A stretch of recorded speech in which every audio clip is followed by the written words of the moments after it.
मदन भण्डारी हुनुहुन्थ्यो, हत्या भयो। राजा वीरेन्द्र हत्या भयो। राजाहरूले भूमि बेच्दैनन्, राजाहरू विन्जेल विदेशी सेना आउँदैन। जान्ने र बुझ्ने पिएचडी गरेका त सबै बारबारा फाउन्डेसनले किनेको रहेछ। मैले त भनेको त यो देशको सबैभन्दा यो देशलाई त्यो ठाउँमा पुर्याउने मान्छे भनेको कनकमुनि दीक्षित, कल्याण श्रेष्ठ, सुशीला कार्की भनेको हो नि।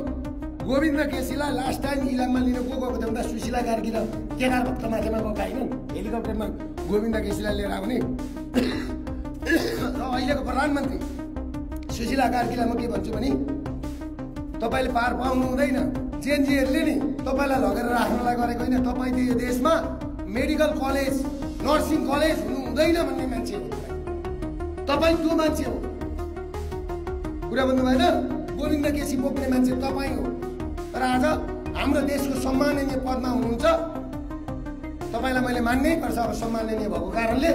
तर तपाईँ कसरी विकास प्रेमी हुनुहुन्छ, जहाँ कि देशमा कलेज बन्द गर्ने मान्छे हो तपाईँहरू र एनजिओ र आइएनजिओ। मैले अब कुलमानजीकै कुरा गर्दाखेरि नि कुलमानजीलाई कसरी मानौँ? अब तपाईँहरूले भर्खर चिन्दै जानुहुन्छ।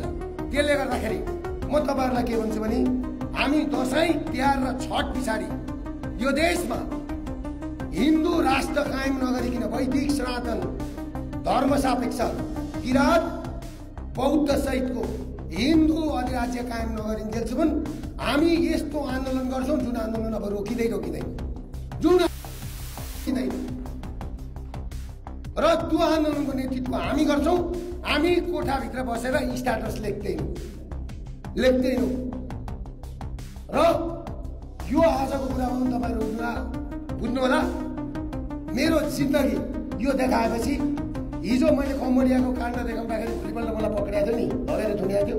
यो देखाउँदाखेरि मैले गोली पनि खान सक्छु, मेरो मर्ने दिन पनि आउन सक्छ। तर यो राष्ट्रको लागि म मेरो बलि चढाउन पनि तयार छु। यो राष्ट्रको लागि बलि चढाउन तयार छु। त्यो कुरा बुझ्नु। म यही किन्चित पछि हट्दिनँ। मैले दुर्गा मातालाई के भनेर आएको छु भने पाथिबारालाई मातालाई यिनीबाट भन्छु, यो व्यवस्था नपरिवर्तन नगरिकन म मातालाई दर्शन गर्न जान्न भनेर आएको मान्छे हो। मलाई यो सम्पत्ति देऊ उद्योग भनेर म यो डलर हेर्नु जस्तो होइन। र भारतले बुझ्नुपर्ने कुरा छिमेकीसँग धेरै, त्यसले गर्दाखेरि अब भारतलाई नेपाल प्रयोग गरेर भारतलाई यस्तो बनाउँदैछन्, भारतले बुझ्दा हुन्छ।